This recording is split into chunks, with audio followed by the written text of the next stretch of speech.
Good afternoon. It's Friday, the 4th of November, 2022, just after 1 o'clock. Welcome to UK Column News. I'm your host, Mike Robinson. Joining me by video link, we've got Alex Thomson, Patrick Henningsen, and Vanessa Beeley. So let's get straight on with obviously the news from yesterday of the Bank of England pushing up interest rates to 3%. This is up from 2.25%. The Bank of England says that they're unlikely to see interest rates rising above 5% ultimately. We believe that when we see it. And if this is the highest level already for 14 years, and it's the biggest single increase since 1989. So on top of that, they said that the UK was going to face the largest or the longest recession on record. But here's their monetary policy report. Well, 3%, as we can see there. But look, Andrew Beeley was speaking to the BBC yesterday and really wanted to blame Liz Truss for what's going on. So let's have a listen to this. I would say this, I'm afraid, I will say this, and I think, it's easier to lose confidence and it takes longer to regain it. And I think the UK's position was affected. Yeah, I was in Washington 3 weeks ago. I think you were in Washington 3 weeks ago. It was very apparent to me that the UK's position and the UK's standing had been damaged, and that we all, and particularly I and others, have to roll our sleeves up and demonstrate that UK policymaking is back in action, is in action, and we will deal with these issues. So it was all Liz's fault, but don't worry, Andrew Beeley is back in control and nothing to worry about here. This is what they were saying yesterday about inflation, that it's going to increase over the next period, but it's going to do a U-turn very quickly and come straight back down again. Now, if we think back to a year ago, over a year, in fact, I think it was July 2021, Andrew Beeley was saying exactly the same thing. It's important not to overreact to temporarily strong growth in inflation to ensure that the recovery is not undermined. The post-COVID economic policy recovery is not undermined by premature tightening in monetary conditions. Our forecast at the moment is that we do expect inflation to pick up in the next month or so, but he then went on to say that it was going to do a U-turn because he didn't see that sort of, in a sense, momentum continuing forward at that pace at all, is what he claimed. But he did say that they would be watching very carefully, but in the meantime, he did nothing, and that was nearly 18 months ago. Then by October last year, Hugh Pill, his colleague, was saying that the magnitude and duration of UK's inflation spike is proving greater than expected, with still strong demand for durable and intermediate goods, but ongoing tensions in international supply chains owing to transport and production dislocations. Goods prices have risen at a global level. He was saying much of this recent rise in UK inflation stems from developments in imported goods prices that reflect these dynamics, as well as rises in international commodity prices. As the pandemic recedes and the level and composition of global demand and supply normalize, these inflationary pressures should subside. So this is what we were hearing from them 12 to 18 months ago. It was all going to go up a little bit, then it was going to come straight back down. Here we are 18 months later, and it's the same narrative.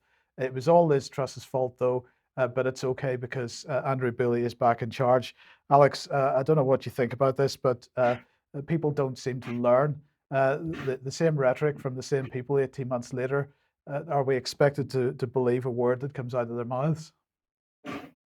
No, and it's not just what comes out of their mouths, it's what the journalists say about them. You saw that the BBC interviewer of Mr. Beeley was very chummy with him there, that Mr. Beeley had travelled in the same gaggle as him and made a gesture towards him. You're on my side, you saw the same as I did, Mr. BBC journalist. The BBC, and not just them, but the whole mainstream media bubble, will routinely say that the Bank of England was nationalised at the end of the Second World War as part of a socialist programme by the Labour Party.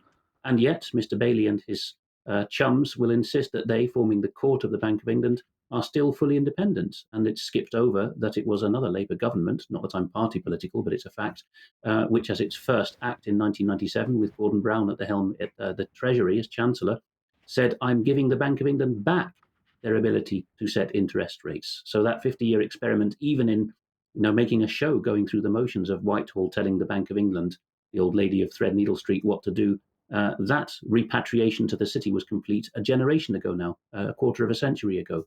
So it's not just the Bank of England that we shouldn't believe, it's what's said about them. Indeed. Okay, let's move on then to the online safety bill. And well, good news, or is it? Because the news today is that the clause 14, which was all about legal but harmful content, is to be scrapped. Now, this is something that Liz Truss had said she would do. Rishi Sunak has maintained that position, and it's looking like that's the direction of travel. But actually, is it the direction of travel? Because, for example, if we look at what people are saying about what the government is going to do, they are going to maintain the protections for journalistic content. And so my question is then, protections from what? In fact, we already have a censorship regime within the social media field sphere, which was going to get some kind of statutory underpinnings as a result of the online safety bill. The removal of the legal but harmful clauses doesn't really do anything to address that, so that will remain. And in fact, we start to see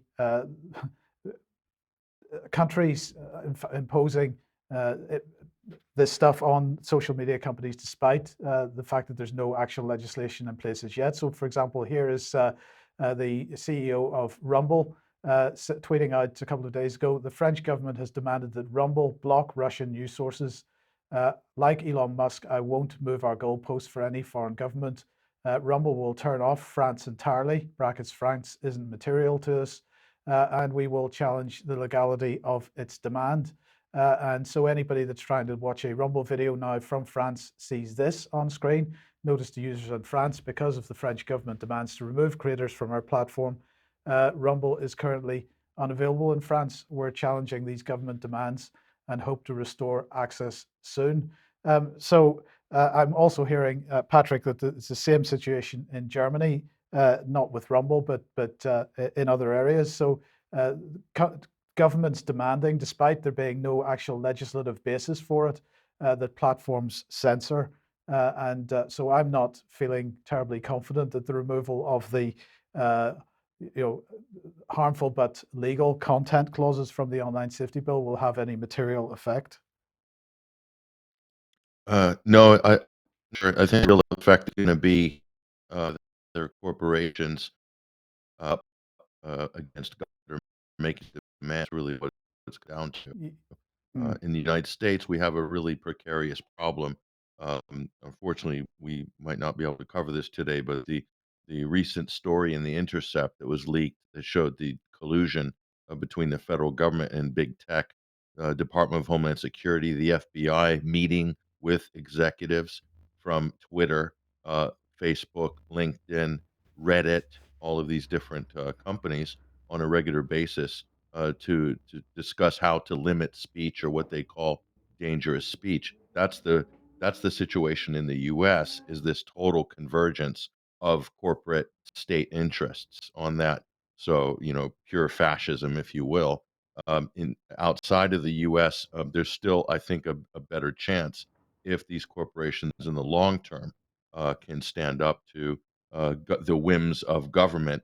And I think the issue of Russian media or foreign news sources is a really important battleground because there's a lot of people throughout Europe that would like to have a plurality of media coverage, especially something that's covering the most important issue of the day, which is a world war or a major conflict on Europe's borders. They want to see all the information and then educate themselves as to what they think about it, rather than have the government tell them in sort of Soviet fashion, have the government tell them which media outlets you're allowed to look at and which media outlets you are not allowed to look at. Isn't that funny how the Iron Curtain has fallen, and which side do we find ourselves on in 2022?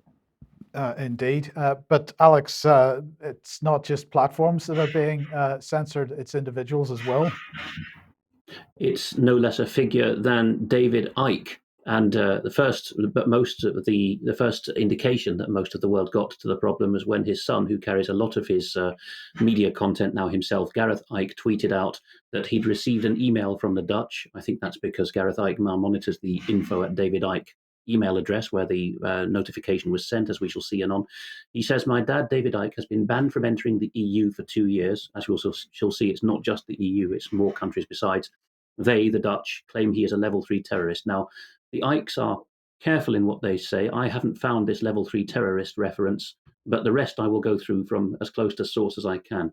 Basically, David Icke has been caught up in the crossfire, as far as I can see, of increasingly strident attempts by the Dutch establishment to ban Thierry Baudet's now quite well-known political party, Forum for Democracy.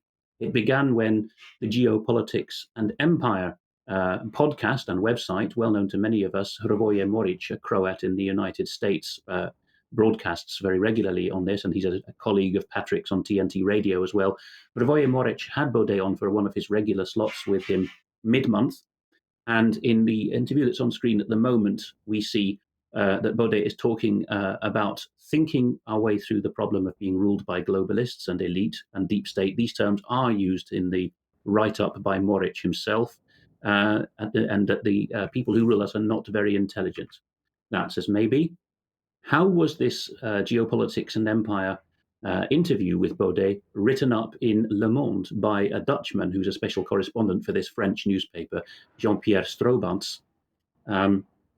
He says the headline probably wasn't written by Stroobans himself, but it is headlined "Dutch far-right leader claims world is governed by evil reptiles." So that is a quotation taken from the English language interview between David Icke and Hrvoje Moric in Geopolitics and Empire.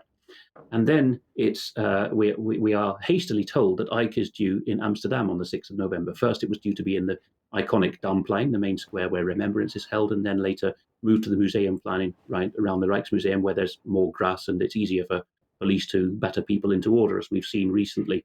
So we see already Baudet is being linked with Icke here. And look, the bottom of the article, at least before the paywall comes in, is this: a complaint filed by a citizen was brought before the commission responsible for monitoring the integrity of members of the House of Representatives as permitted by law. So contrary to the spirit of the Dutch constitution, an individual law has said, well, there's an integrity committee, and if you don't like what an MP does outside this chamber, he can be stopped from speaking for a week, which is what happened, actually. And then a professor of parliamentary history decided to look into Baudet's finances. For those two reasons together, Baudet was banned from speaking in Parliament for a week. Here he is in front of the lectern in Parliament before that ban took effect. And the Dutch equivalent of the BBC, the taxpayer-funded NOS, public broadcaster, was carrying this the very next day.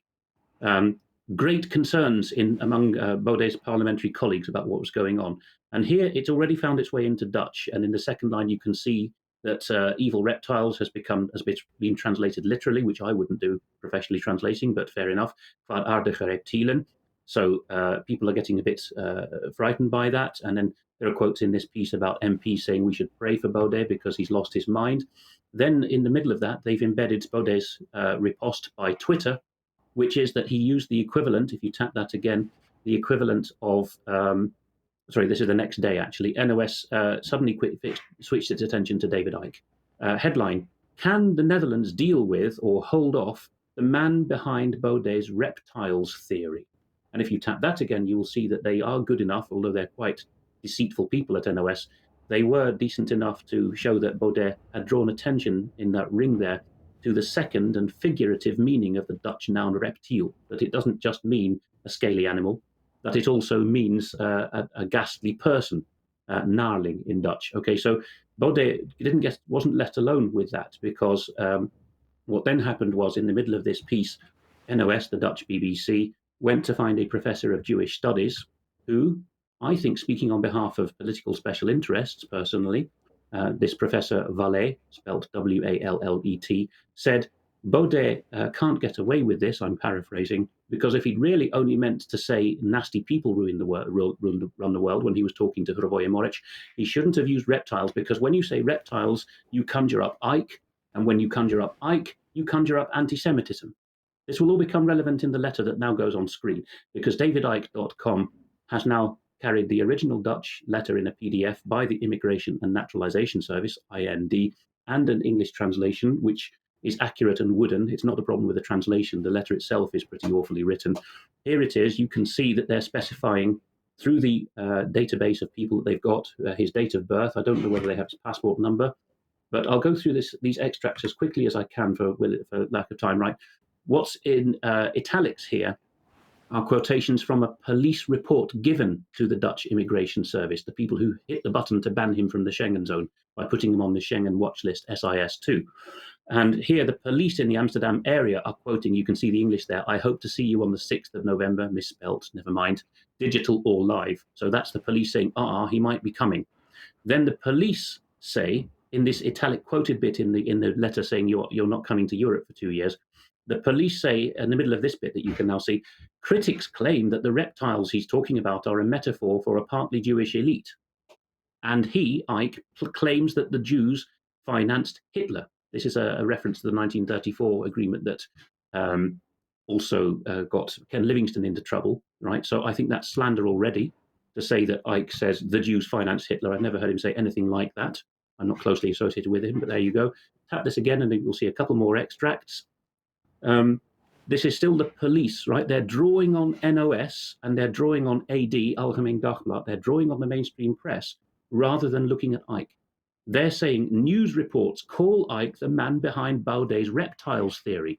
News reports say that Baudet was very naughty when, as we showed on UK Column recently, he talked to, he responded to the King's speech by saying that one of the ministers, Sigrid Kaag, had been trained at a spy college in Oxford.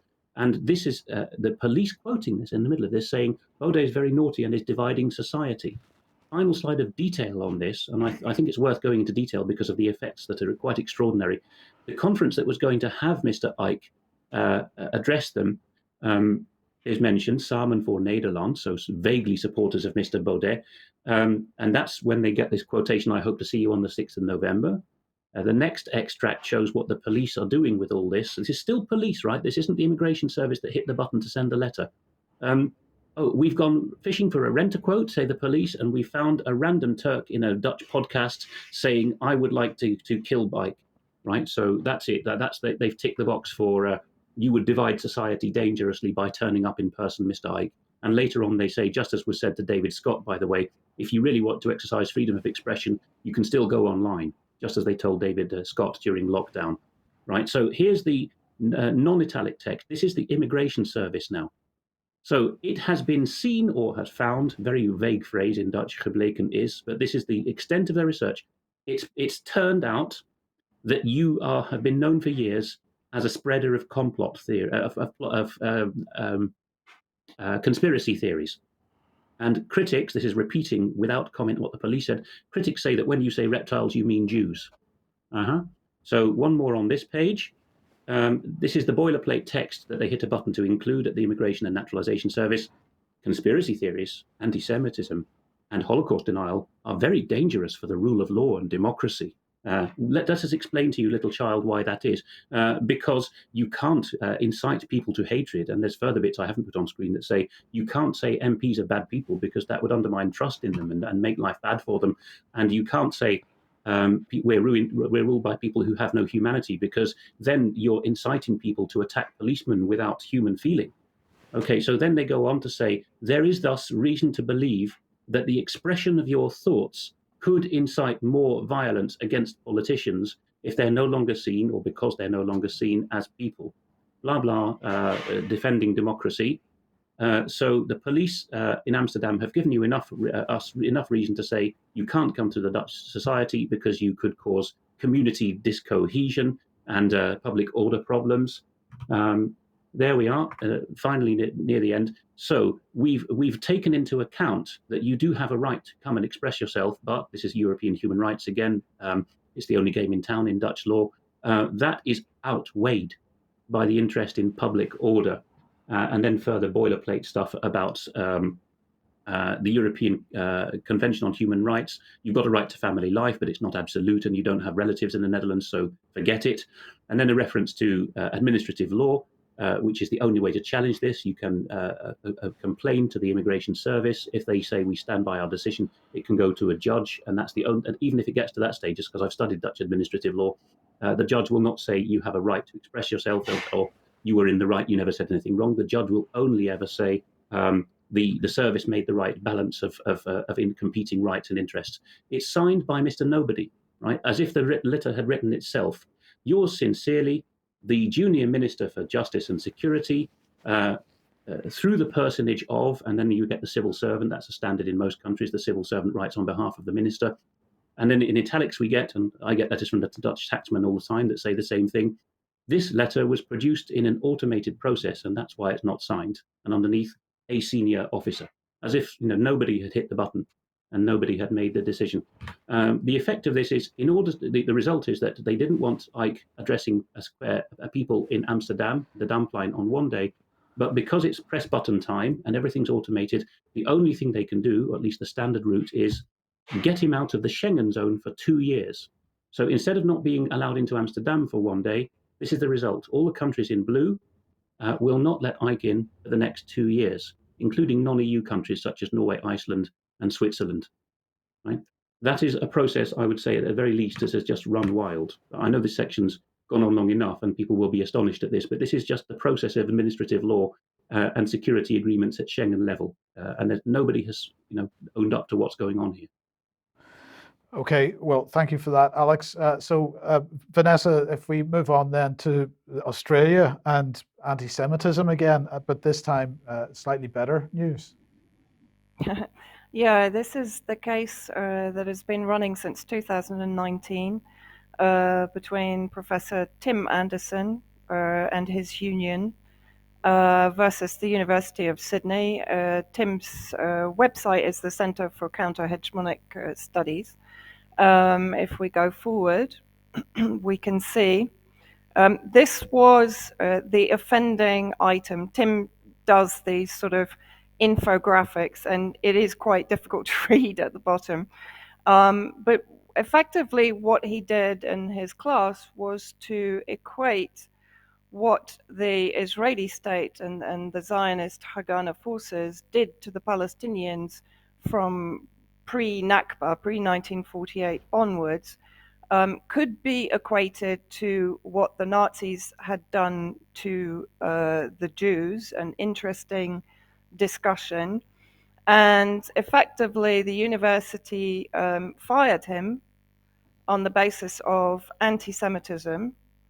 Tim then decided to take them to court. There you see the offending part of the infographic, showing the Israeli flag combined with the Nazi swastika. As I say, people can freeze the screen and read the smaller print. He was effectively comparing the media coverage from the Palestinian perspective and the Zionist perspective, or the Israeli perspective, during the Israeli aggression in 2014 against Gaza.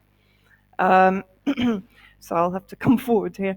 So basically what happened following the final bench decision of the Australian Federal Court, Tom Thowley has found on every count for the national, thank you, it's the National Tertiary Education Union, yes. Thank you. And Dr. Tim Anderson in their case against the University of Sydney. In 2019, as I explained, he was dismissed from his position at the university on the grounds of serious misconduct over public comments. The federal court has found all of these comments were protected under the university's enterprise agreement, and the university managers had not proven a breach of standards in any one of them. This included the Gaza graphic prepared for an academic module, Reading Controversy, and which examined, amongst other things, large-scale racial massacres of Palestinians by the Israeli army. Part of the image compared Israeli conduct to that of Nazi Germany. So effectively, I mean, this is very interesting because we've seen a spate of academics, Jeremy Corbyn, politicians, MPs, anyone that kind of points out the Israeli conduct towards Palestinians, whether it's in occupied territories or in Gaza, they are effectively immediately smacked with the anti-Semitic clause. Now, what I would recommend people do is to go back. This was a documentary made by Al Jazeera. I think it was 2015. I don't approve of Al Jazeera, of course, Qatari-run media that poured billions into effectively paving the way for the regime change war against Syria. So I do have reservations about Al Jazeera as a channel itself. But however, this 3-part documentary was very good. It was an undercover investigation into how the Israeli lobby, Friends of Israel in the UK, target, demonize, criminalize, smear, discredit anyone that is going against the Israeli dominant narrative, which of course is very much protected by the BBC. So this is part 1, there's part 2 and part 3, and I've included a clip from part 3, which is entitled An Anti-Semitic Trope, and I've included a short segment of that video just to give people an idea. But just quickly, Mike, before you play the video, because this ties into what Alex was talking about, basically in this video there's a conversation between a newcomer to the Labour Party who's questioning the chairperson at the time of the Friends of Israel Labour about how they are going to ensure the two-state solution, how they are going to achieve this with the fact that they've atomized the Palestinian or the remaining Palestinian territories inside the occupied territories. And if you watch the video, you will see an extraordinary conversation going on in which finally the chairperson, whose name escapes me right now, basically turns around and says, not only are you anti-Semitic, you're a conspiracy theorist, and I'm not talking to you anymore. So that was the extent to which the actual question was answered. But anyway, if we play the clip, it'll give you an idea of this particular part of the documentary. The reason we should fight BDS is because it's wrong. It's a moral outrage. It's an operation run by the secretive Ministry of Strategic Affairs. They recruit mainly former intelligence officers. Its main task is to counter BDS worldwide. Using an undercover reporter, Al Jazeera's investigative unit exposes Israel's clandestine activities in London, a city that's become a major battleground. BDS campaign in many ways germinated in Britain. You'll meet the people working to challenge BDS at every level of British politics. Okay, nice to meet you. We work really closely together, but like a lot of it's behind the scenes. One of Israel's main targets is the Labour Party. For the first time, its leader is a champion of Palestinian civil rights. They'd be very happy to see Jeremy Corbyn no longer leader of the Labour Party, for sure. It's a covert action that penetrates the heart of Britain's democracy. Can I give you some evidence that you suggest you will take down? It is outrageous interference in British politics. It shouldn't be permitted. It's a battle of ideas seeking to change not only how Israel's portrayed, but even how it is debated. It's anti-Semitic. No, it's not anti-Semitic. It's a trend.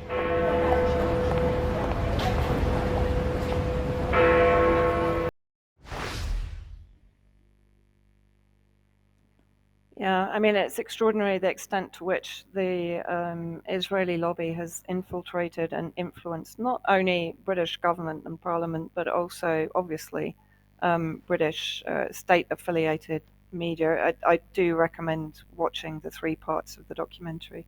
Okay, thanks for that, Vanessa. And Patrick, it's not just Britain either, but some similar topics from the United States here. Incredible story. I mean, anybody who's been following this story has, many people have been shocked by the depth and the sort of scope of this particular incident in the U.S., even by normal standards. So the NBA and the Brooklyn Nets have basically censured one of their top stars. His name is Kyrie Irving. That name might sound familiar because he's also one of the only NBA players who refused to get vaccinated and sat out, lost half his salary, etc. Over the last 2 years because he refused to get the jab. So he's back in the spotlight again, and he has been canceled in grand fashion. And so the franchise has suspended him indefinitely because he posted something on Twitter that was deemed to be anti-Semitic. And his biggest sin probably is he did not do his act of contrition properly. And so here's the owner of the Brooklyn Nets. His name is Joe Tsai, or Joe Tsai, depending on how you want to pronounce that. He's saying, I'm disappointed that Kyrie appears to support a film based on a book full of anti-Semitic disinformation. Here's that word, that keyword, disinformation. I want to sit down and make sure he understands that this is hurtful to all of us. And as a man of faith, it is wrong to promote hate-based or hate based on race, ethnicity, or religion. I'll show you what the offending article is in a minute, but let's take a look at this. So the Nets have suspended him 5 games without pay. That's about the equivalent of $2 million if you want to break that down.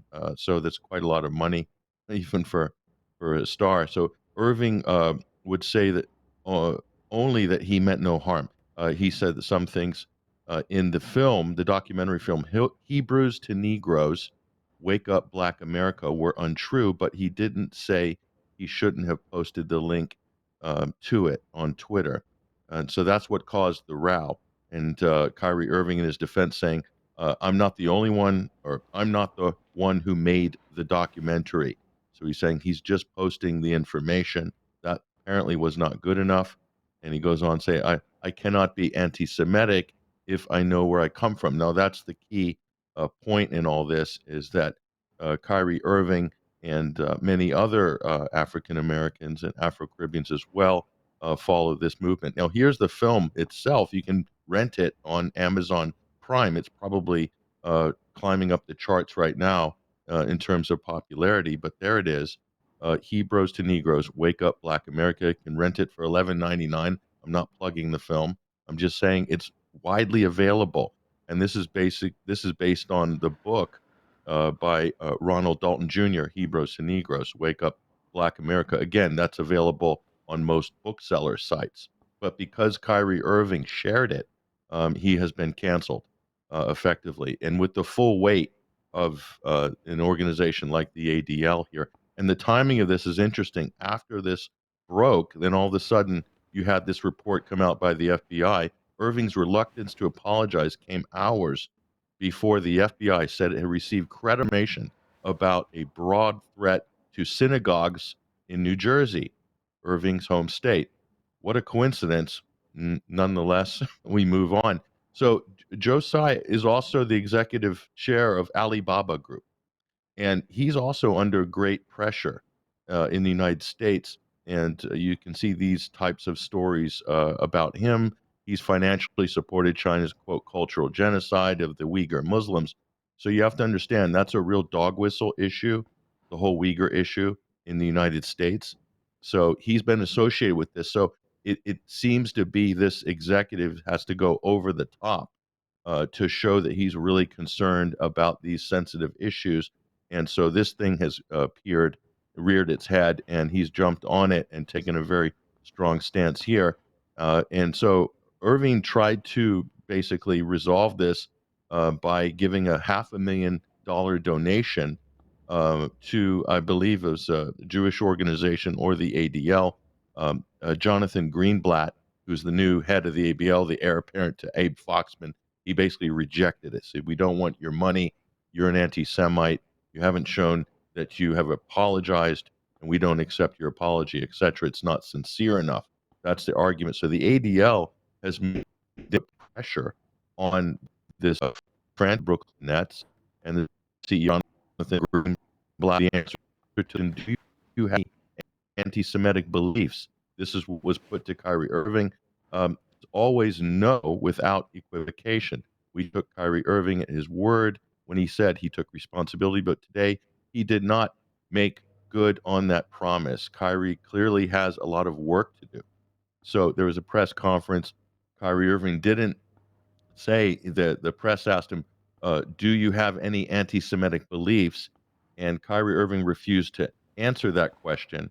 It's a bit of a loaded question. It's a bit like, how often do you beat your wife? But that, so this is a struggle session.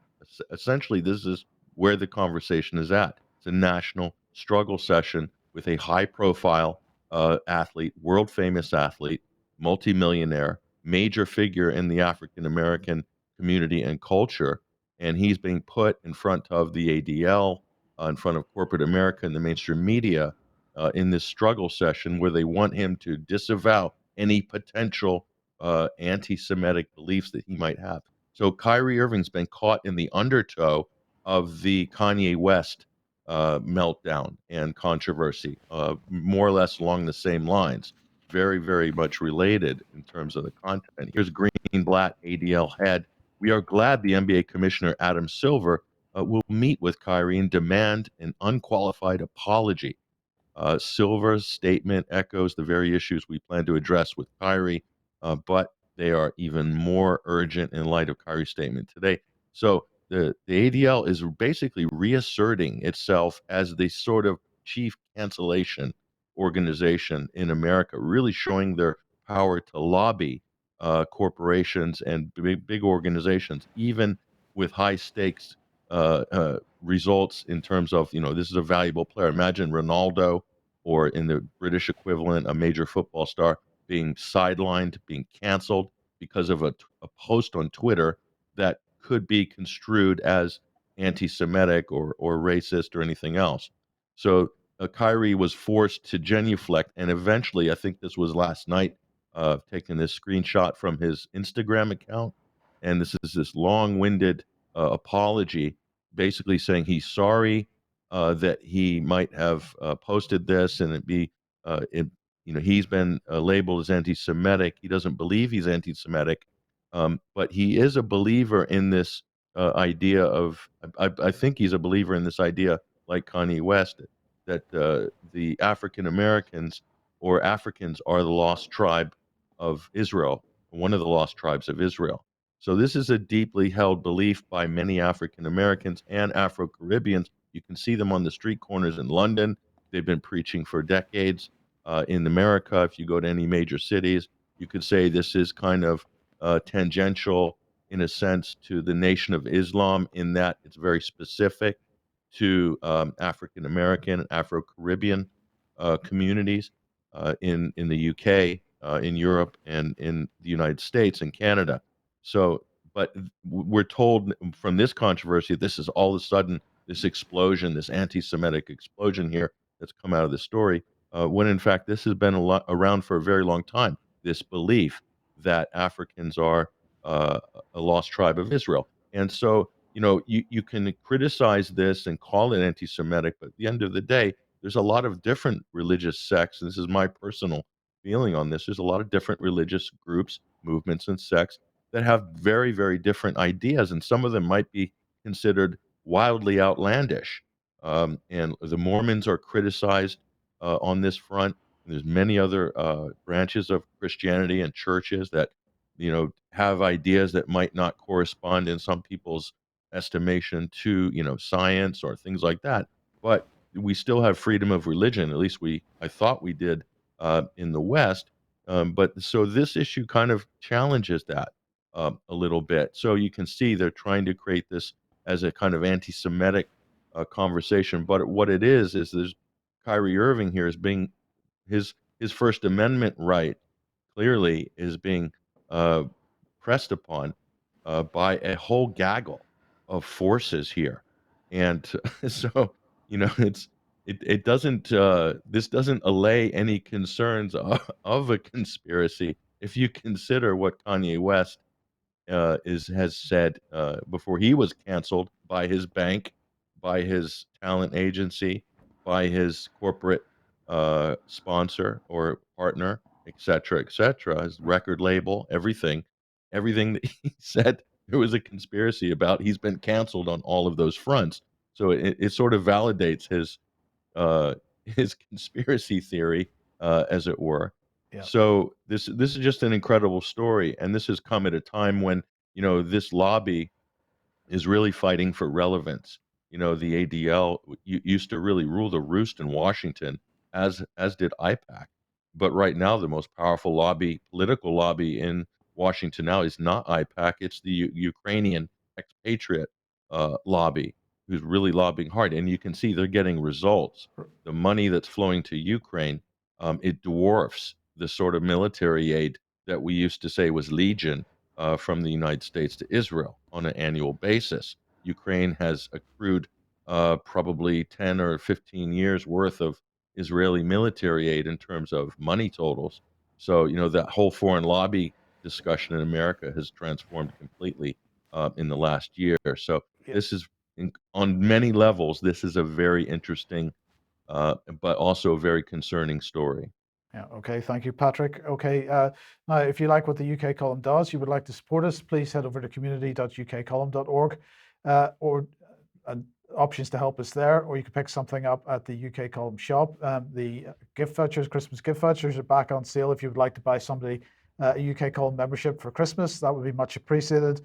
Please do share our material on the various platforms as well. And Alex, we have a notification of event taking place on the 20th of November. Just as with the interview of Fran Adamson that's just on the homepage of the UK column at the moment, with Debbie Evans interviewing her, so we see the same here. And so we flag this up to viewers that if they go via the Spectator's website or the show notes within a few hours of uploading this to find the link, it's a live event. Obviously, anyone planning to attend should be as polite and as law-abiding as a squeaky clean thing. But it's bringing together health and care leaders to examine the priorities of the NHS, modernisation and innovation. And look how the paragraph takes its turn. How the UK's standing as a global life sciences superpower could benefit not only the NHS, but the economy in general. This is a confirmation of everything Debbie Evans writes in her weekly blogs that are at the bottom of the homepage.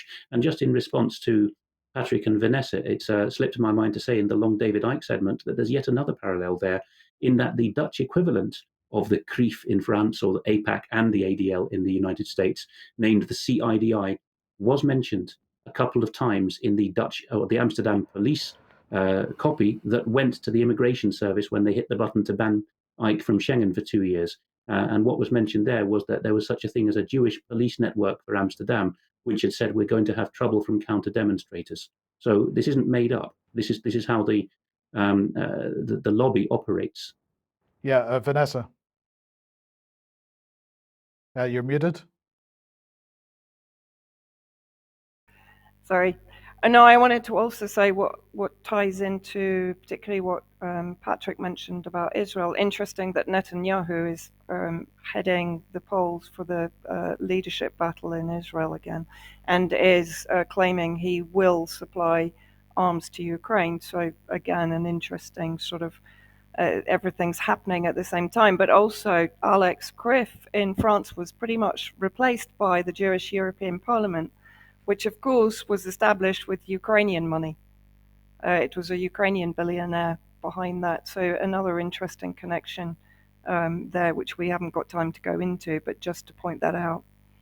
Okay, thank you. Right, now, Patrick, in the United States, The Atlantic has published a pretty controversial article called "Let's Declare a Pandemic Amnesty." Yeah, this is kind of an op-ed by Emily Oster, and as soon as this thing surfaced, the backlash has just been immense right across all sort of social media platforms, and then it's made it into the mainstream media. And so basically the argument here is she's saying, well, we didn't know anything back then, and she's asking that those who opposed lockdowns, mask mandates, vaccine passports, should give amnesty to their oppressors. And so here she's saying this small section here, but this is a very important article because it does speak to the mindset right now of what's going on politically on this issue after the fact. Given the amount of uncertainty, she says, almost every position was taken on every topic, and on every topic, someone was eventually proved right and someone was eventually proved wrong. In some instances, the right people were right for the wrong reasons. Interesting. And in other instances, they had a prescient understanding of the available information. So there's a lot of word salad in here, but basically she's saying, please, leave us alone. We got it wrong, but you need to give us all amnesty for all the sort of strident positions that we took, attacking anti-lockdown people, calling them names, trying to exclude them from society, getting them fired from their job, refusing them health care, and all the rest of it. Just look at Piers Morgan's Twitter feed during 2021. You get an idea of what this type of a person looks like, who now wants amnesty. They want everything to be forgiven, all forgotten, and let's just move on. And the backlash from people, I mean, I could put all sorts of Twitter responses up here, but you can go and look for it for yourself. COVID amnesty, just do a search on Twitter. You can see the reactions on this. People are, hell no, there's going to be no amnesty. You should be held to account for what you've done to society, to people, the bullying, using the instruments of government and authority and mainstream media to attack, to cancel, to crush, to deplatform people for merely, exerting their own personal rights, their health sovereignty, bodily autonomy, etc. So yeah, this has really raised the conversation. It's interesting this came out right before the midterm elections, but it really shows you where people are at on this issue right now. The side who was really pushing all of these COVID measures and kind of took to authoritarianism with a strange zeal during 2020 and forward, they're really worried right now because the facts are coming out and it's not pretty, and so they really can't hide from their previous positions.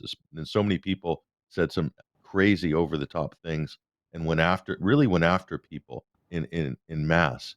And now that the facts have come, there is really nowhere to hide on this.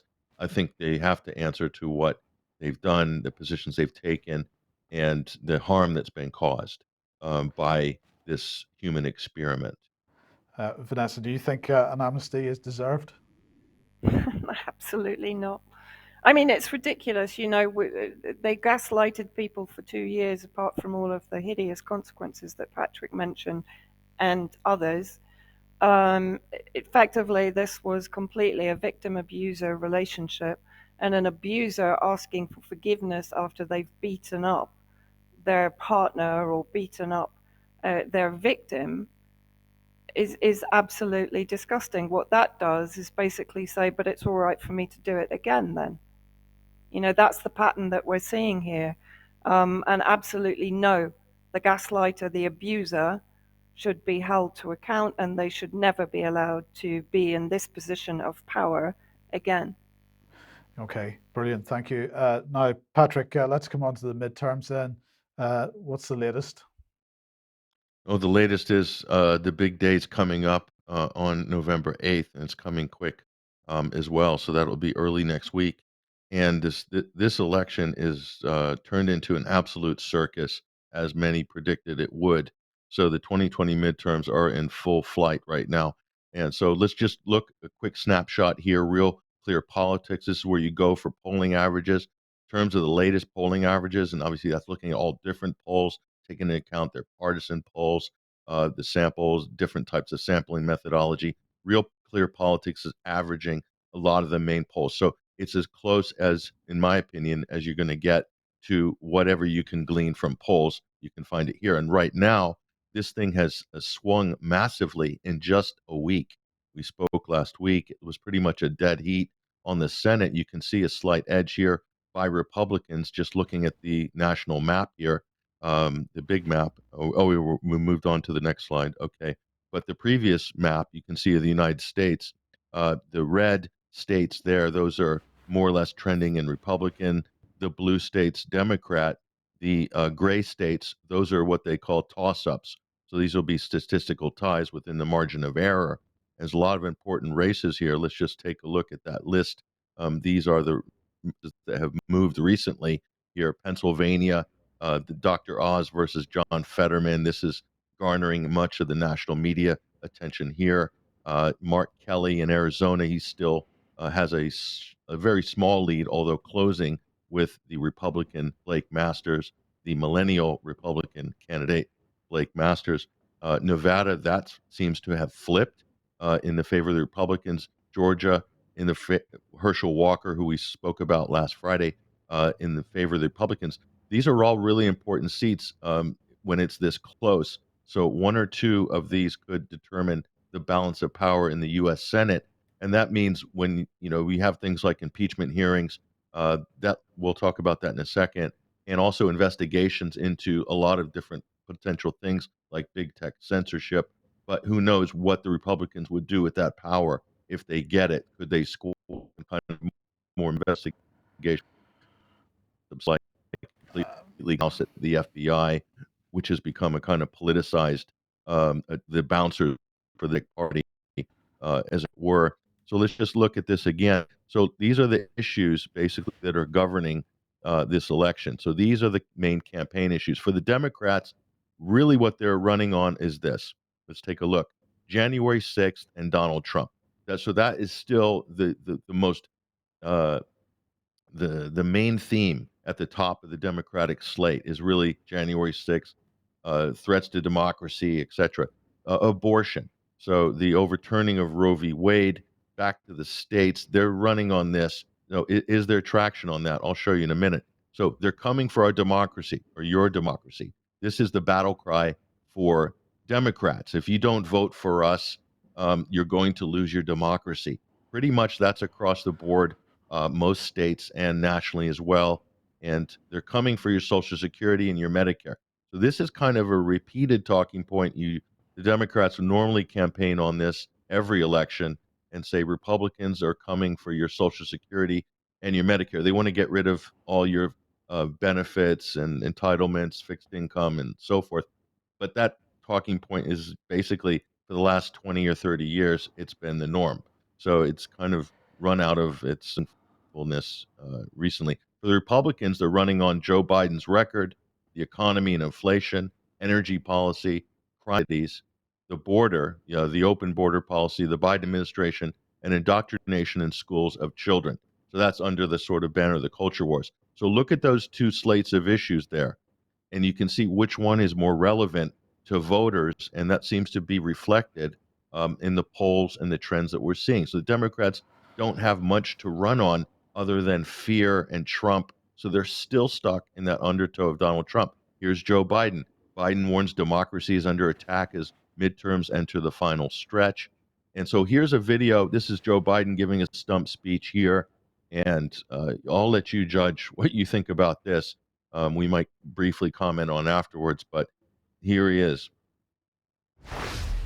You know, American democracy is under attack because the defeated former president of the United States refuses to accept the results of the 2020 election. He refuses to accept the will of the people. He refuses to accept the fact that he lost. He has abused his power and put the loyalty to himself before loyalty to the Constitution. And he's made a big lie an article of faith in the MAGA Republican Party. The extreme MAGA element of the Republican Party, which is a minority of that party, as I said earlier, is trying to succeed where they failed in 2020, to suppress the right of voters and subvert the electoral system itself. It's estimated that there are more than 300 election deniers on the ballot all across America this year. We can't ignore the impact this is having on our country. It's damaging, it's corrosive, and it's destructive. And I want to be very clear, this is not about me. But it is about him. You can see how they're trying to divide the Republican Party into Republicans and extreme MAGAs. So the Biden White House has been trying to do this, to perform this surgery to separate these Siamese twins, as it were. They've been trying to do this for months, and it's actually the opposite, seeing a kind of a unification of the Republican Party in the run-up to this election, because really the reality is the votes are there with Donald Trump, and much to the chagrin of the Mitt Romneys of the world, the Liz Cheneys of the world, what they call the rhinos, Republican in name only, they can't basically ignore these electoral trends. That they're running on those issues that I've just showed you, and those are not MAGA issues; those are American issues. So this is why things are trending in that direction.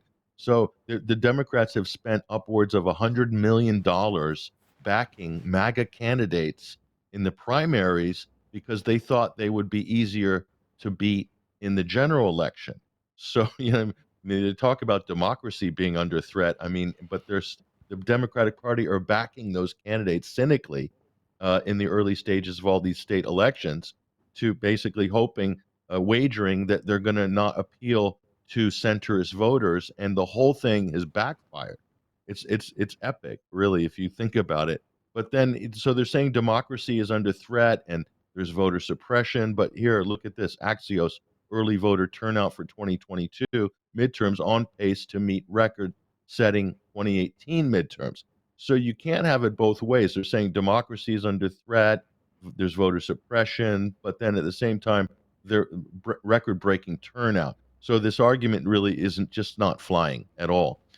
So Barack Obama has been drafted to do a whistle-stop tour. This is how bad things are for the Democrats. They sent him down here to Arizona, and he got a kind of a frosty reception from a lot of residents here. But yet, at the echo chamber of his campaign events there for Mark Kelly and the governor candidate Katie Hobbs, obviously a warm and exciting reception, supposedly anyway. But he's saying, again, democracy may not survive if Arizona election deniers win. So he's calling Kari Lake, the governor candidate who's now in the lead, who's broken in some polls an 11-point lead over the Democrat that used to be ahead of her by the same margin back in the summer. So she's broken this lead wide open, and Obama's come down here at the last minute saying, if she's elected, democracy may not survive. It's unbelievable if you think about it. So here's a Kari Lake. I believe we have Kari Lake or Obama. I'm not sure what the next clip is on your carousel, Mike. It's Kari Lake is first.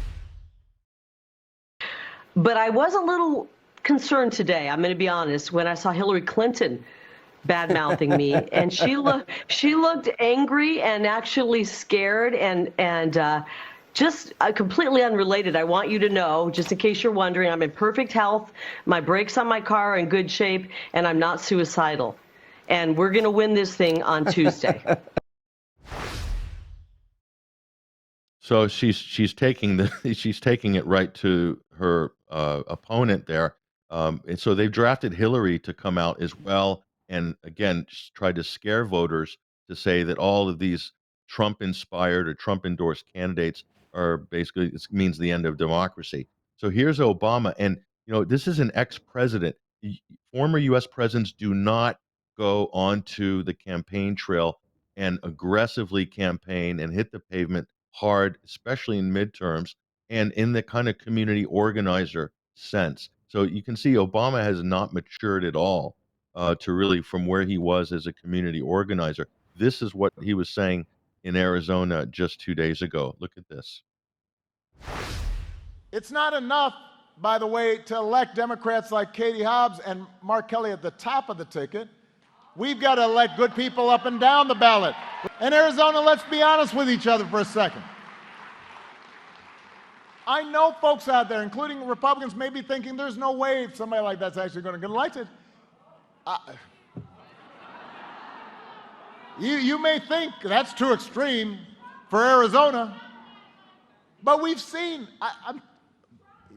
folks can win if we don't do our part. And if you've got election deniers serving as your governor, as your senator, as your secretary of state, as your attorney general, then democracy as we know it may not survive in Arizona. That's not an exaggeration. That is a fact.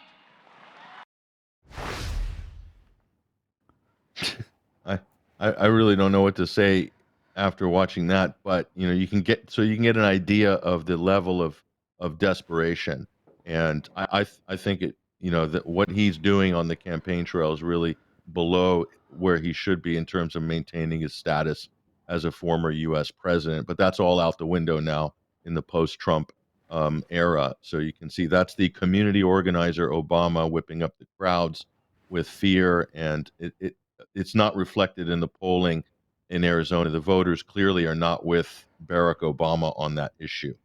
So she's losing badly, the Democrat Katie Hobbs, in the gubernatorial race to an election denier, Kari Lake, a supposed election denier.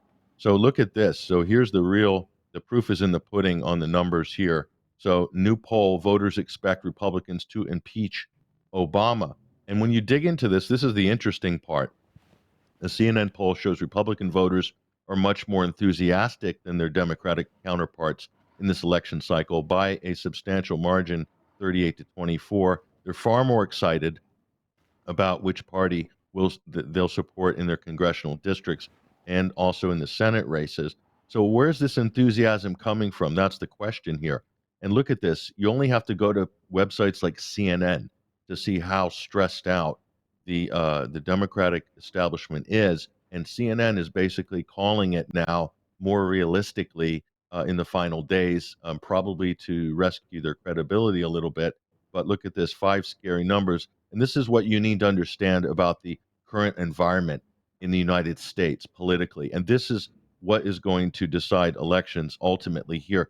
42% polled say that Joe Biden's, that's his job approval rating, while 17% of likely voters strongly approve of the job Biden is doing. So that's not good news. 61% say that Biden hasn't paid enough attention to the most important problems facing the country, i.e., the economy, inflation, U.S. energy policy, etc. So that's not good.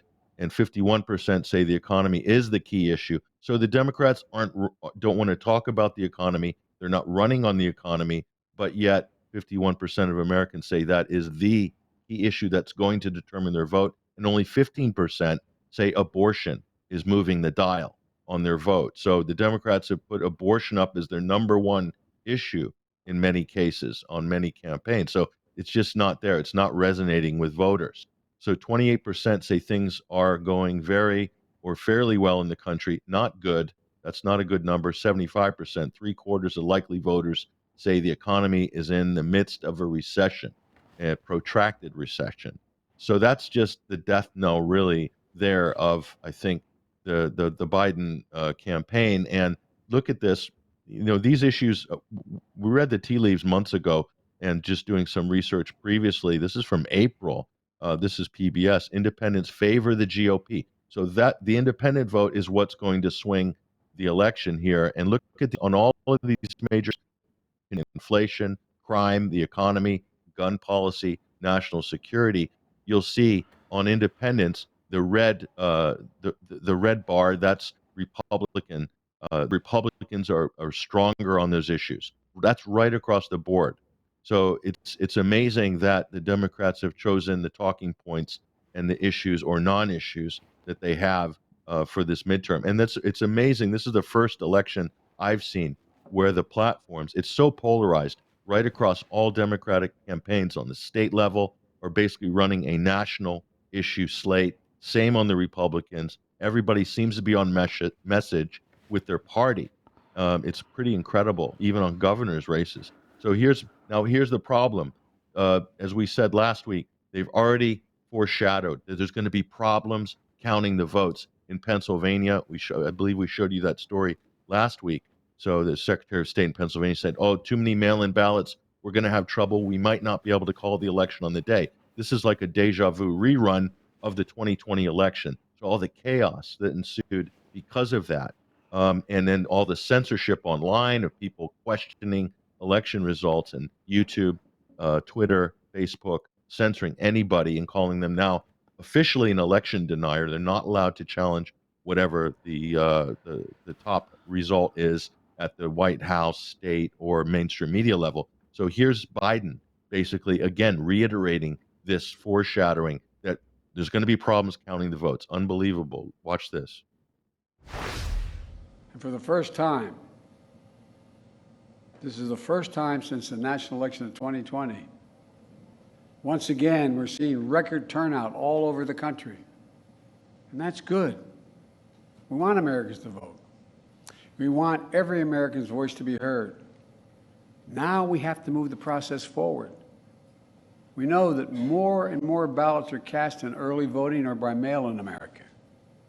We know that many states don't start counting those ballots until after the polls close on November 8th.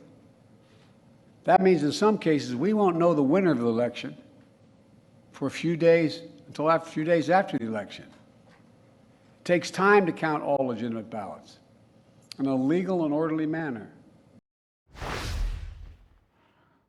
So somehow, from the year 2020, first world advanced modern democracy, the United States of America, is suddenly unable to count votes and call elections on the day.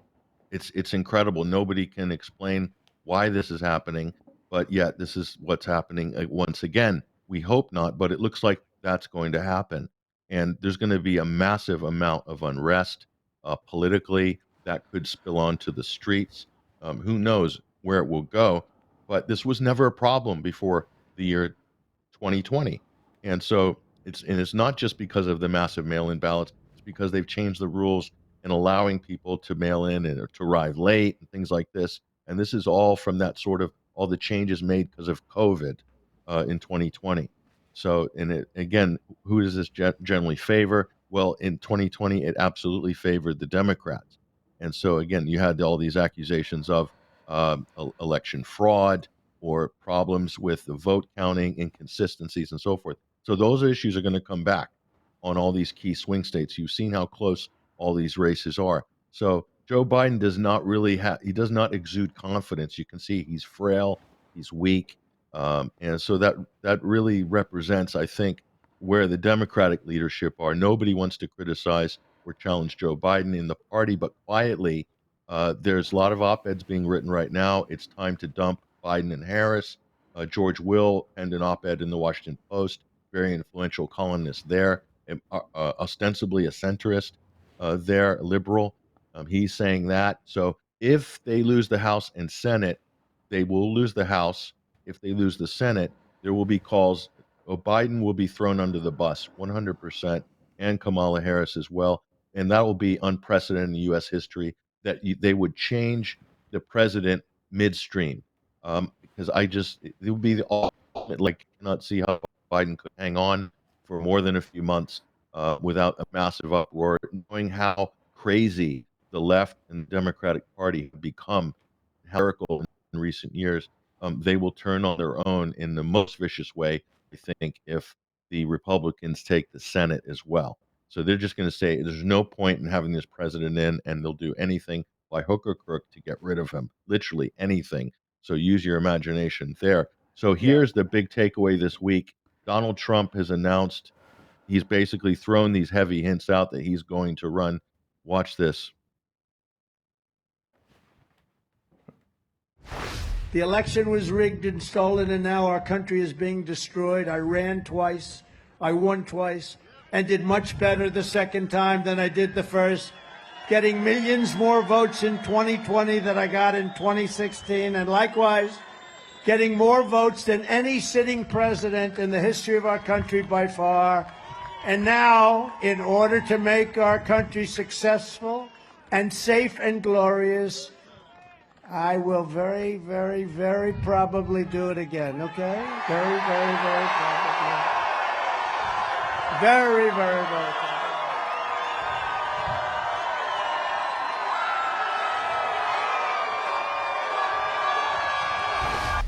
Oh, okay, so Patrick, that's fantastic. Thank you for that. Donald Trump is going to be running again. That made the front page of the BBC this morning. We will see. We will see what happens. Now, look, let's move on quickly to Ukraine and Vanessa. What's going on with? We've got a new model for losses on the Ukrainian side. Yeah, this was actually shared. I just came across it today. It was shared by the Telegram channel Donbass Insider, which obviously is related to the Donbass forces very much.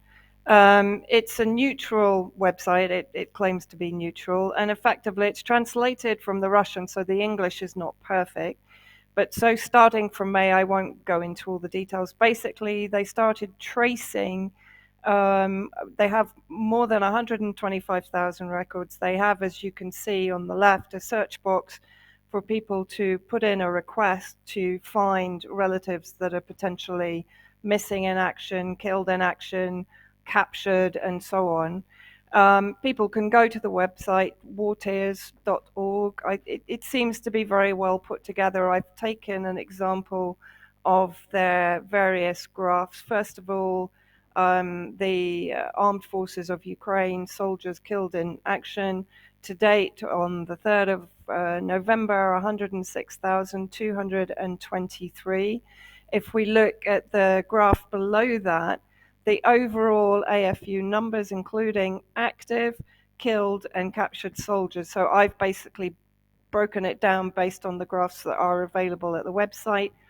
Active in the AFU. Now that, as far as I understand from the website, that also includes the kind of the ADAR, the various Nazi or ultra-nationalist battalions, etc. So it's not only the official army, the official military, although of course those battalions have been absorbed into the official military. So active in the AFU, 367,384. Now bear in mind that Russia has committed fairly small numbers of troops initially in February for the special military operation, but we know that 300,000 reservists, so formerly had been in the army or had had military training, are heading to the front line. So that gives an indication of the parity now between the Russian forces and the Ukrainian forces. And of course, not all the Ukrainian forces are at the Donbass front lines. Killed and captured, so the combination of killed and captured, 130,687. Now, I just did a very quick exercise of trying to find out if mainstream media, particularly the BBC or CNN or any of the mainstream media outlets, were keeping a tally of the Ukrainian forces' losses. And the simple answer is no, not really. And I just picked one at random. And I just wanted to point out the language here. The first line basically says the armed forces of Ukraine have killed at least 1,500 Russian soldiers in the war over the weekend. Now, I can't remember. This was dated. I haven't actually included the date there.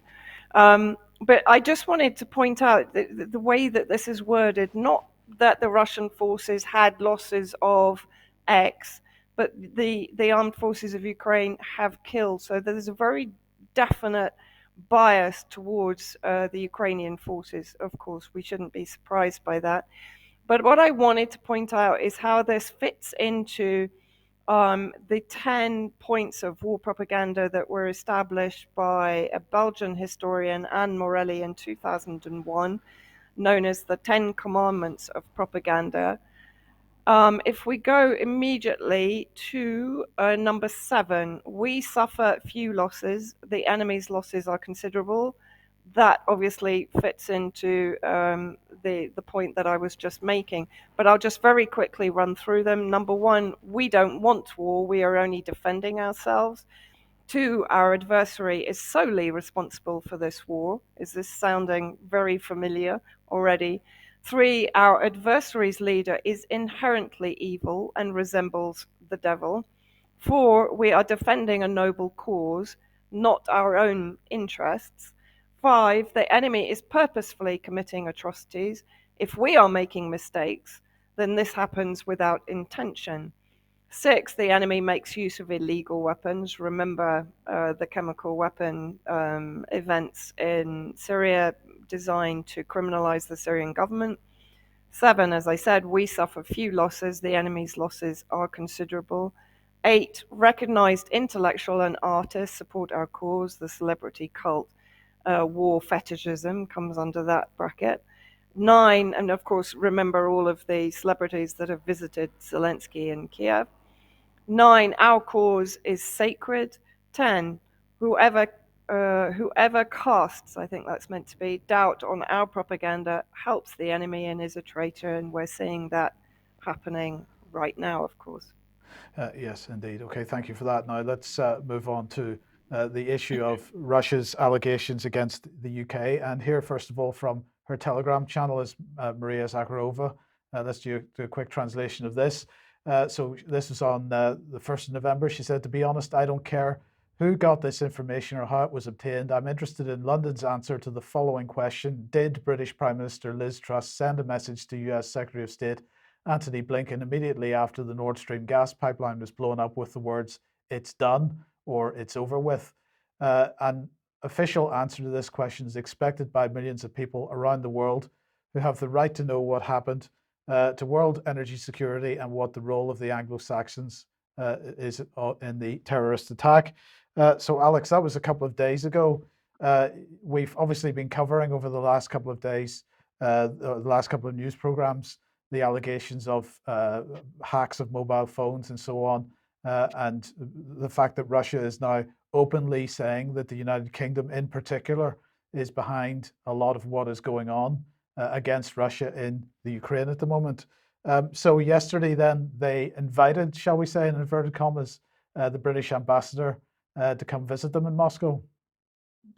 Yes, Deborah Bronnet was invited to the Foreign Ministry in Moscow yesterday for a démarche, the diplomatic term for a strong protest, but which isn't handed over with a title saying Russia protest, but is read out as a verbal message because the next stage is an ultimatum and then persona non grata. So it's pretty stiff stuff. First of all, I decided to see what the British gutter press, in this case, the form of the Express, was making of it. Look at the adjective and adverb soup here. Ukraine. Putin threatens UK with extraordinary, unpredictable and dangerous response. Vladimir Putin has launched an extraordinary threat against the UK after bizarrely accusing it of being involved in a humiliating Russian defeat in the Black Sea. The UK's ambassador to Russia was summoned by Moscow to answer for unfounded allegations that Britain was involved.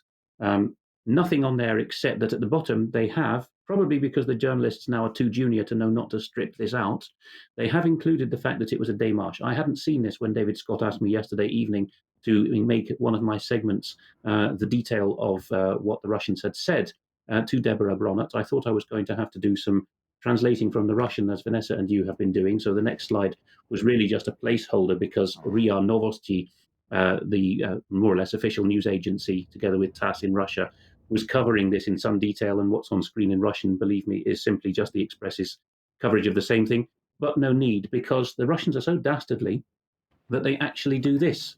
And this is something that we can learn from excellent Russia watchers to do more often. Joseph Farrell in the States, Alexander Mercouris at the Duran always say, go and read the Ministry of Foreign Affairs' readouts of calls, particularly the Russians, because they are, as I say, dastardly enough to give the full text of what they've read out, which Britain hardly ever does. So here in fluent English, by the Russians' own translation service in-house in the Foreign Ministry, is the whole text of what the British ambassador was told. And by the way, she had people at the door greeting her with banners saying Britain is a terrorist state. So, in connection with the Russian Defense Ministry's reports about the United Kingdom's involvement in the October 29th terrorist attack against the Black Sea Fleet in Sevastopol, British Ambassador to Russia Deborah Bronnet was summoned to the Russian Foreign Ministry on November the 3rd. Everything that follows is described by the boilerplate people at the Express as extraordinary, unfounded and outlandish. A strong protest in connection with the British military specialists' active participation and training and providing supplies to the units of the Ukrainian Special Operations Forces, including with the goal of conducting acts of sabotage at sea, were expressed to the ambassador. Concrete facts of that kind of activities by London were provided, so obviously that doesn't go in the démarche. The démarche emphasized, or rather it doesn't go in the press release about the démarche. The démarche emphasized, say the Russians, that such confrontational actions by the British pose the threat of an escalation and can lead to unpredictable and dangerous consequences. It was pointed out that such hostile provocations were unacceptable and a demand was put forward to stop them immediately. Should these acts of aggression that are fraught with direct implication in the conflict continue, the responsibility for their harmful consequences and the mounting tension in relations between our countries will lie entirely with the British side. And by the way, the RIA Novosti coverage of this event has further down the page a link to another relevant article, which is simply entitled, Britain is building its casus belli, its cause for war with Russia. So the démarche readout continues. It was noted in particular that an agreement was reached in September 2020 between London and Kiev to expand the British instructors training program for Ukrainian military divers. In late 2020, the parties began implementing the Naval Training Initiative for the Ukrainian Navy, which included training courses for combat swimmers. British-Ukrainian naval cooperation is further reinforced under the Joint Multinational Training Group Ukraine program. There's a whole paragraph I won't read out giving units and details about that, cities where this training of underwater frogmen has taken place. The Russians continue with the participation of British specialists. The Ukrainian Navy carried out dives and a training detonation of a target on the coast and in the Black Sea near 3 cities, Odessa, Nikolaev, and Ochakov. In August to September, on Pierwomaysky Island in the Dnieper estuary, 3 kilometers south of Ochakov, British military instructors, about 15 men, so I presume they're going on an observation by the Russian forces, taught servicemen from the armed forces of Ukraine to operate unmanned underwater vehicles designed to destroy ships. In August, September, also, the British trained the crews of minesweepers that were transferred to Ukraine. We have information, the Russians finished, that the British Navy has also transferred a certain number of UAVs, unmanned aerial vehicles, to Ukraine. Of course, there's no substance to anything the Russians say, you understand. If you just read the Express or any similar title or the BBC, you'll just get the falsely and the unfoundedlys and the favourite adverbs. To complete this segment, Global Village Space, and the writer in question, Slavisha Batko-Milacic, is a young historian from Serbia and Montenegro. He studied in Montenegro, but I think he's a Serb, has written this. This is part of a piece which has the overall headline, How NATO Planned a Preemptive Strike on Russia. He hasn't given sources. It's a single source claim. So take it with a pinch of salt, even if it does seem sincerely written. But this is about a 2021 exercise with the French carrier strike fleet, the Charles de Gaulle being the centerpiece of it, which of course was agreed to be shared with Britain at some point, as we've covered in the past. But it was allegedly a French Navy-led exercise around Corsica in 2021, about a year ago, late autumn, just over a year. Now, unnamed journalists, Milacic hasn't given us his sources here, says unnamed journalists came into possession of data related to the Polaris exercise, that exercise off Corsica. And I won't read it all out, but it's about the fact that, as usual with these exercises, it's reds and blues, the usual fictionalized scenario with the combined armed operations, in this case Navy and Air Force, but there's also Navy and Army sometimes, or Air Force and Army. But it's claimed that the papers that were handed out to the participants said that in response to the alleged Russian intervention, the forces of the NATO coalition would form and send an aircraft carrier strike group led by the Charles de Gaulle aircraft carrier to the combat area in order to, quote, stop the invasion and preserve the sovereignty of Ukraine. Now, that was over a year ago.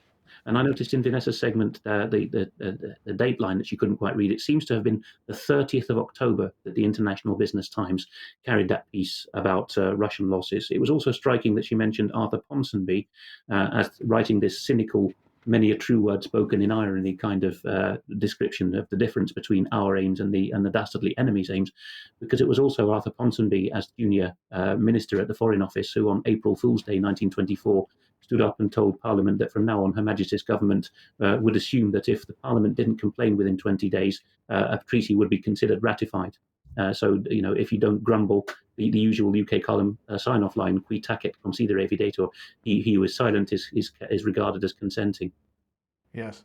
Okay, and I just want to move on quickly to this from UN News. UN still sees no sign of biological weapons in Ukraine, they claim. United Nations is not aware of any biological weapons program in Ukraine. A senior official in the Office of Disarmament Affairs reiterated on Thursday in a briefing the Security Council. And this is from a little while ago. Why am I mentioning it now? Well, on Wednesday, the UN Security Council did not, they voted against a Russian effort to establish a UN commission to examine the evidence that Russia had gathered from about US-run biological labs in Ukraine. Nonetheless, despite the fact that they lost the vote, of course, the British had lots to say about it. So Barbara Woodward said this: the UK voted against this resolution in order to protect the integrity of the Biological and Toxin Weapons Convention and avoid it being undermined by unfounded accusations. Russia's allegations of US and Ukrainian biological activities were given a full hearing in September under Article 5 of the Convention. At that meeting, Ukraine and the USA provided a comprehensive response to Russia's allegations. Russia's long-standing disinformation efforts undermine peaceful biological cooperation under Article 10, a vitally important aspect of the Convention. We must defend peaceful biological cooperation against unfounded malicious allegations. So that was the British position.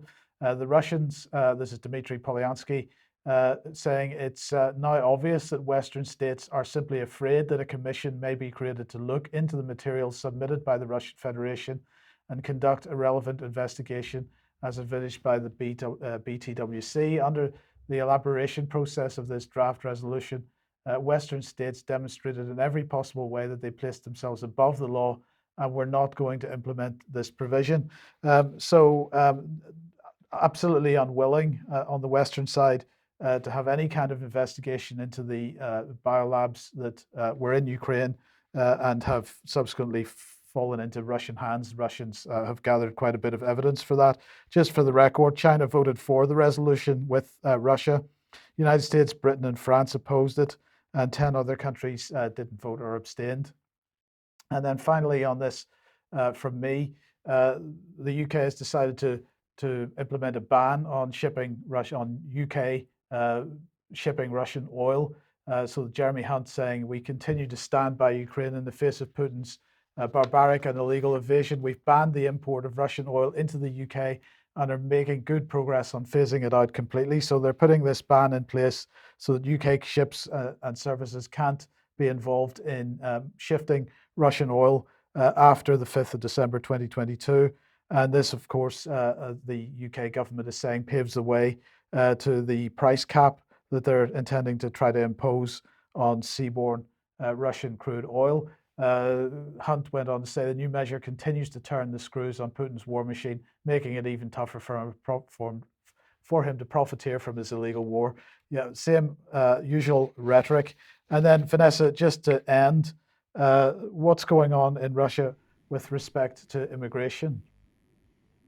Yeah, well, I just found again that I found this really interesting. I saw it yesterday, and of course, when I was in Russia, they were talking to me then in regards to the international observers, if they were, if life was really made unbearable for them because they had participated in the independent observance of the referenda in the various areas of Donbass, then they would be fast-tracked to asylum in Russia. So I already had an inkling that Russia was preparing to open its doors. But here it's quite fascinating. Here, Russia is set to unilaterally ease visa procedure for foreigners, the Kremlin. The government should develop and present proposals on introducing a visa-free regime for foreigners traveling to Russia for tourist, business, or educational purposes, as well as those participating in sports or cultural events. All measures should be introduced regardless of the principle of reciprocity. A document published by the Kremlin said the decision was taken following a meeting, blah, blah, blah. The order also suggested increasing the validity period of multi-entry visas, as well as easing the regulations in the field of tourism and the border checks of Russian tourist vessels. So an extraordinary sort of opening up of borders and entry into Russia during a time of war. What do we see in contrast? Of course, I'll go through, I mean, I'm not going to go through it all, but basically you have Suella Braverman, of course, declaring that refugees who cross the channel in dinghies will be banned from claiming asylum in the UK, so they will not be heard. Even there are concerns that the government is quietly walking back its house a Ukrainian refugee policy, which of course was very much at the forefront of their policy at the start of the Russian special military operation. So I just find it quite extraordinary, Russia's, let's say, openness to foreigners coming to Russia compared to the West basically shutting down on asylum and entry into their countries. Yeah, okay. Thank you. Well, thank you for that. Thank you to Alex and Patrick as well. We're absolutely out of time, so we've got to leave it there for today. We will be back in a few minutes for some extra on the main live stream. But otherwise, we'll see you at 1 p.m. as usual on Monday. I hope everyone has a great weekend, and we'll see you then. Bye-bye.